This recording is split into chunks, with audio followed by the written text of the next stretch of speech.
Oh, ba't nandito ka na? Ba't wala ka na doon, Noy? Ha? Ba't wala ka na doon? Kasi dito na ako eh. Pabalik ka pa doon, hindi na. Deliver tayo ngayong araw na to. Pares, mami, only rice, tapos free egg. Oh, yeah. Kaso ko na lisensya, expert na lisensya ko. At taga rito kayo? Sa Imos po. Tanong kami doon, kaya sa pambahay ni Reynante, ano? Ay doon, patay na. Ito nyo yung mga sinag ng araw na yan, no? Lupet. Ayun. Yung ano yan, bunga na siniguelas yan, dami. Mga ano naman dyan, baka may naiinggit dyan, or baka... Hey, what's up mga kalogs? Good morning. Ayan, panibagong araw at syempre panibago pamimitas na naman tayo ng gulay dito sa ating farm. So mga kalogs, at gumulang na to, nawala na sa isip ko, laki na. Nagulang na. So tatanggalin ko lahat yan, lahat ng bunga ng ano ng okra, tatanggalin ko, kukunin ko na lahat. Yung tayong bunga. At yung talong, kaya ako mangunguha ng talong dahil merong humihingi sa atin sa mga taga-Bukana. Kaya may mimitas ako ng talong. Ang dami kasing talong mga kalogs. Ito, liit ng puno, bunga. Bunga, oh. Marami dyan, ito pa, oh. Lahat yan, pipitasin natin mga kalogs, oh. Bunga yan, ito pa, laki. Oh, dalawang malaki to. Oh. Yan, may humingi sa atin sa Bukana. Kaya pipitasin na natin lahat ng bunga ng talong at okra. So mga kalogs, pamimitas lang ako, lalaki na ng okra. Buti na lang isa yung magulang, yun lang ang magulang, yung malaking yun. Kaya pipitasin ko na yan, lahat ng ano to. Hindi pa magulang, tuwa lang yan. Alright, pamimitas muna tayo ng gulay bago tayo umuwi ng Bukana. So mga kalogs, tara mamitas ng gulay. Let's go. Eto, napanguha natin ngayong araw mga kalogs ng gulay natin, oh. Dami. Ilang perasong talong to? 1, 2, 3, 4, 5, 6, 7, 8, 9, 10. Yung okra, ang daming okra, oh. Kung bibili mo sa palengke ito, halagang 30 na to, okra na to. O hindi lang, 40. Kasi pag ito kalalaking okra, mga 3 peraso, 10. 10. O 4, 10. 40 halaga. Bell pepper, maliliit, hindi na lumaki mga kalos. Pinutis ko na. So ngayon, dadali natin sa Bukana to. Pero ngayon, magluluto ako ng talong para almusal ko. Luto ako ng talong. Mga 2 perasong talong lang. At nagluto naman ng itlog dito. Ngayon, magpipirito ako ng talong para almusal natin. Tapos lang namin mag-almusal. So, open mo na naman yan. Magdamag na mo bukas yan. Lagyan na natin ang talong dito sa lagayan at madala na natin sa Bukana. At dahil kaya pupunta ako ng Bukana dahil maghahagilap ako ng lobster. Dahil may order sa atin ngayong araw sa Cavite 13 Gen 3 General Frias. Ayan, deliver 4.5 kilos ang order.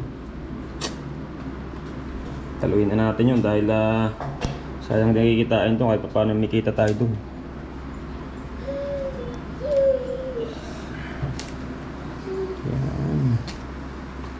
Diba? May nahingi sa Bukana kaya dadalan natin. Siyempre, diba? Hindi mo natin pinagdadamot yan kasi ako lang ang akong kakain. Yung iba yung nasasayang na. Kaya dadalhin natin sa Bukana. Okay, dalhin na natin tong gulay sa nagpapahingi. Oh, ba't nandito ka na? Ba't wala ka na doon, Noy? Ha? Ba't wala ka na doon? Kasi dito na ako eh. Pabalik ka pa doon, hindi na? Mabalik. Kailan? Tagal pa. Tagal pa. Dalhin na natin ito mga kalogs. Oh, nandun pala yung cooler ko, ah. Oh, sipot prosig. Gagamitin ko yan.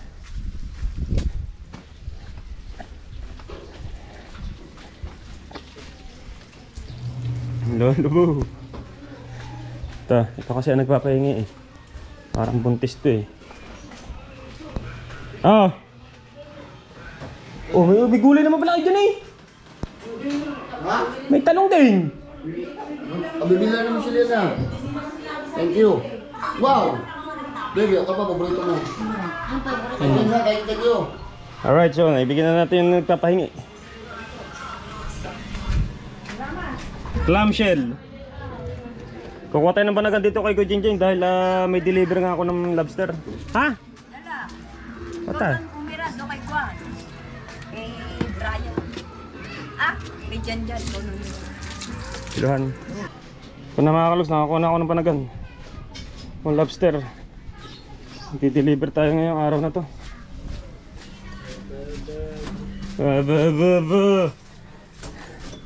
Lobster! Sa ikabubuhay ng pamilya, kailangan. Alright, i-deliver tayo sa General Trias. Pwede tayo dadaan sa Marites Street.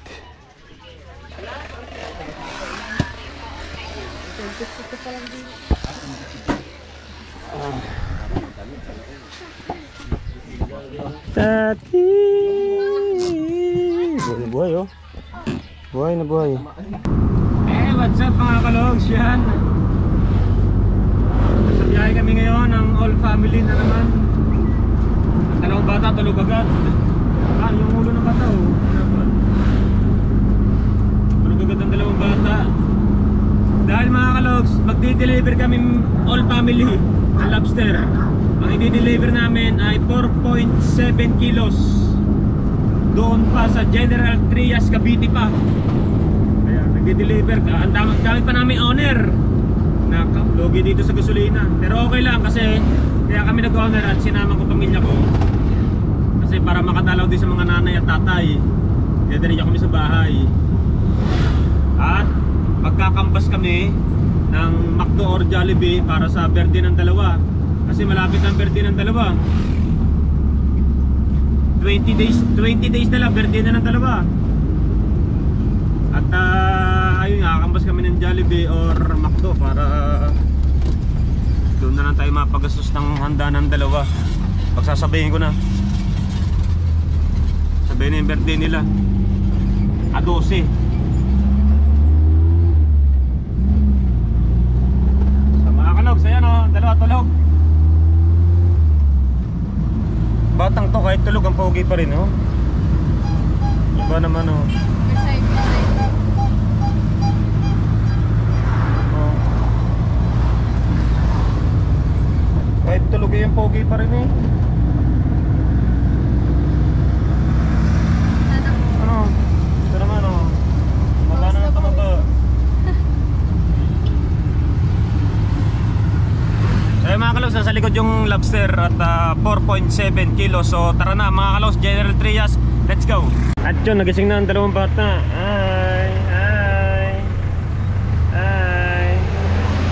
Ay mga kalos, at tumigil muna kami dito. Magpapares muna kami dito. Pares, mami, and rice, tapos free egg. Kain muna kami dito ng mga bata. May banggaan pa dun oh. Kabanggaan dun oh. Banggaan.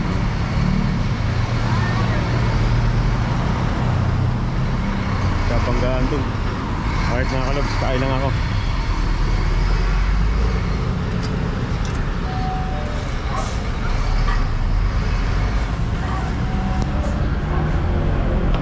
Biyahe ulit mga kalogs. Ayan, 24 minutes na lang. 24 minutes na lang, nandun na tayo. So may Google Map ako eh. Alright mga kalogs, tara na, let's go. Biyahe lang, biyahe.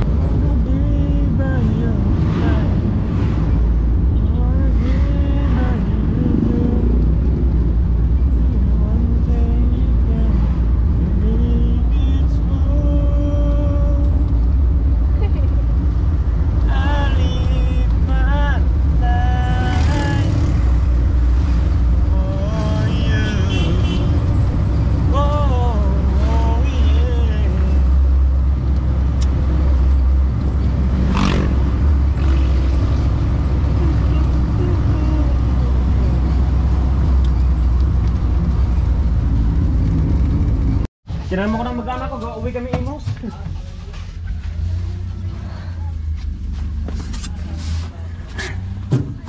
Eto na, narag na tayo mga kalogs. Parang may moist siya, hindi pala.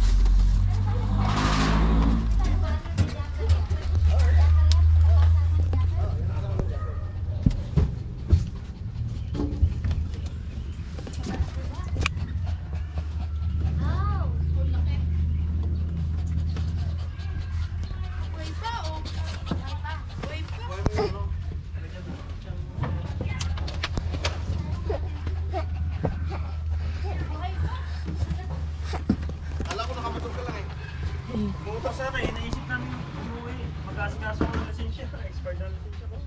Ah, taga rito kayo? Sa Imus po. Ang aking asawa.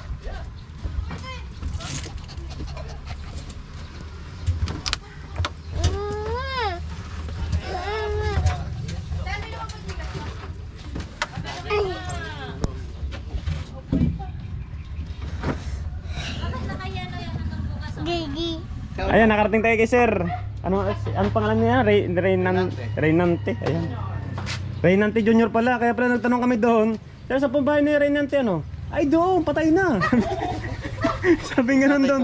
Ha? Yung tatay ko. Ah, yung tatay niya pala. Senior. Kaya nagulat ako eh. Ayun, ang lobster dumating ng mga kalogs. Ito, yellow. Hindi na ako, iluluto, i-steam niya ako kari lahat. Baka, hindi, ilagay mo na rin. Yellow. Yung patay na rin yung mic. Bukas ko pa malagay.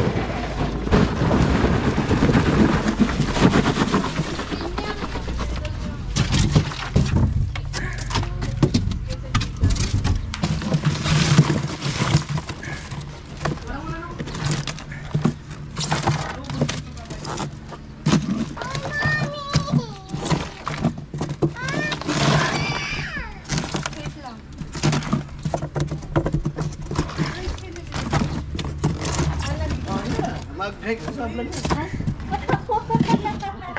Okay. Ito po si ma'am. Ayun po asawa niyo, sir. Hello po. Hello po. Shoutout po sa vlog Thank you, ko. Kuya. Salamat po. Okay, dediretso kami sa Imo. Salamat po sa pag-order sa akin. Okay, sige, ingat. Salamat. Sige, salamat. Thank you po. Thank you. Salamat po. Okay. Okay, mahulog ka dyan.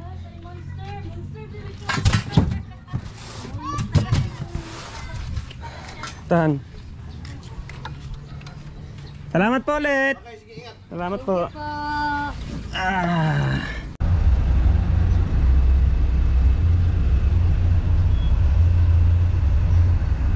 Pinapansin ako mga kalog. Tignan nyo ha.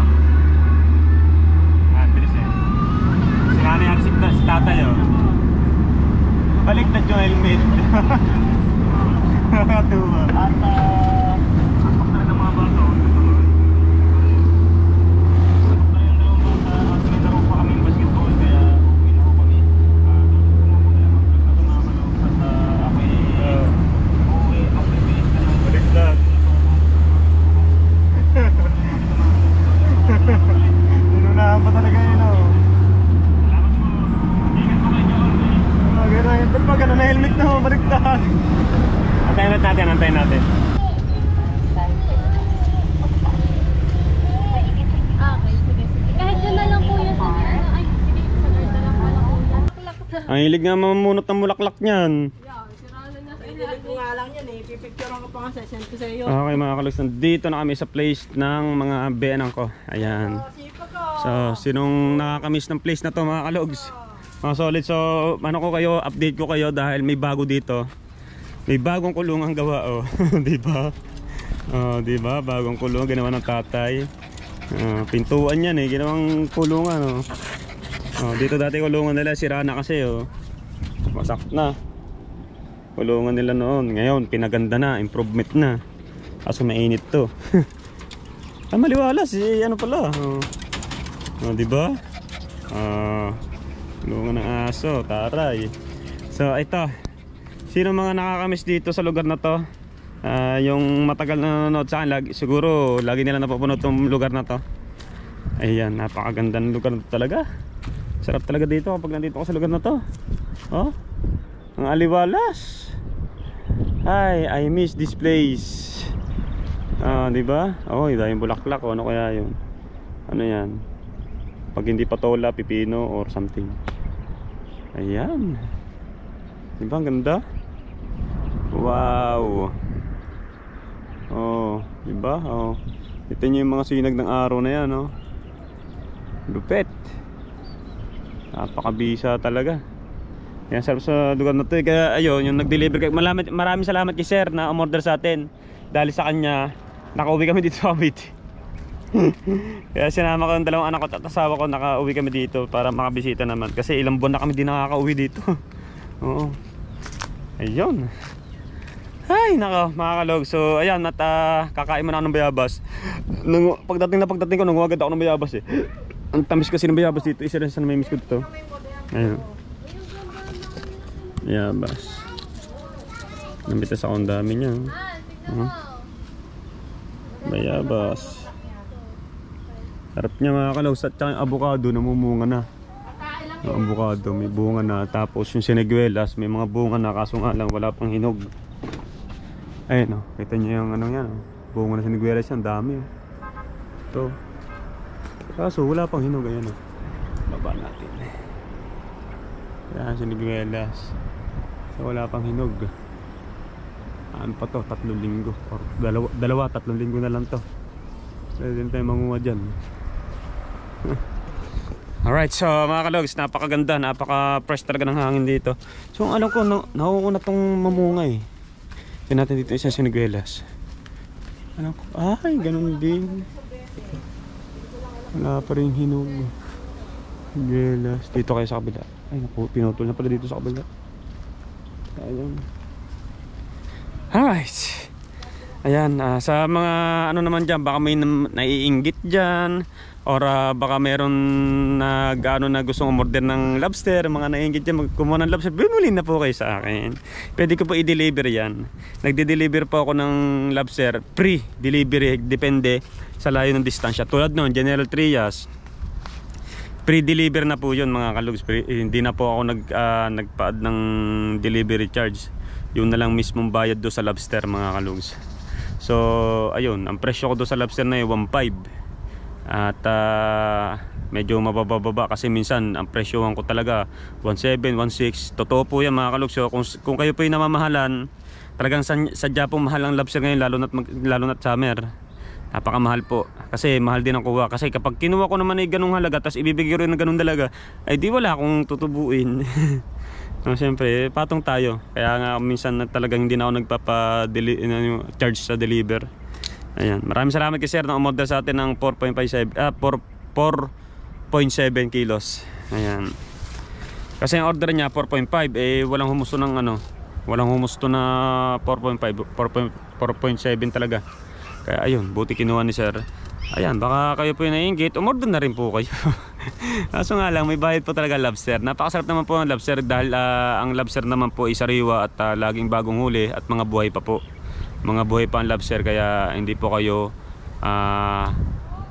hindi po kayo lugi sa pagbili sa akin ng lobster. Mga buhay po yan, i-deliver ko. Minsan man ay mag-deliver man ako, may namamatay. Alam niyo ho ba kung bakit mga kalugs may namamatay? Pero ilan-ilan lang yung patay. The rest puro buhay na. Ano yun? Di ba lalagyan natin sa cooler, tapos lalagyan ng yelo. Hindi maaaring walang yelo po yun. Kapag nalagyan natin at ibibiyahin natin, number 1 po, matutunaw ang yelo. Yung mga nasa baba, ayun po ay mamamatay kasi malulunod sila sa tubig. Gano'n ano? Doon sila nakataya sa tubig pero nalulunod sila sa tubig. Hindi kasi ganun talaga. Mamamatay sila kasi nabababad sa tubig. Siyempre ganun. Mamamatay sila. At kung hindi mamamatay sa tubig na ganun, pag walang tubig, mamamatay sila sa biyahe. Yung kalog-kalog, yung kumakalog-kalog yung sasakyan. Siyempre, maano sila. Ayun, may irritate. Mamamatay yung iba. Pero fresh naman yung mga kalogs. Fresh naman yun. So mga kalogs, huwag niyo pong kalimutan umorder sa akin ng lobster. Pwede niyo ako kausapin sa Facebook page ko mga kalogs. Ang Facebook page ko ay Kaoyaki Noshita din. Ito po ang Facebook page ko. Ayan, pwede niyo po akong kausapin dyan. Pwede niyo akong i-message dyan kung gusto niyo po mag-order ng lobster. Pwede ko po i-deliver kung saan po kayo nakatira. Huwag lang po talaga sasakay pa ng barko at aeroplano. Dito lang po sa Luzon, yung abot lang ng motor o kung ano man itong owner minsan yan. Kaya kami nag-owner kasi nga umuwi kami dito. So mga kalogs, hanggang dito na lang ang ating vlog for today. Maraming salamat sa inyo lahat dyan. I love you all and bye bye.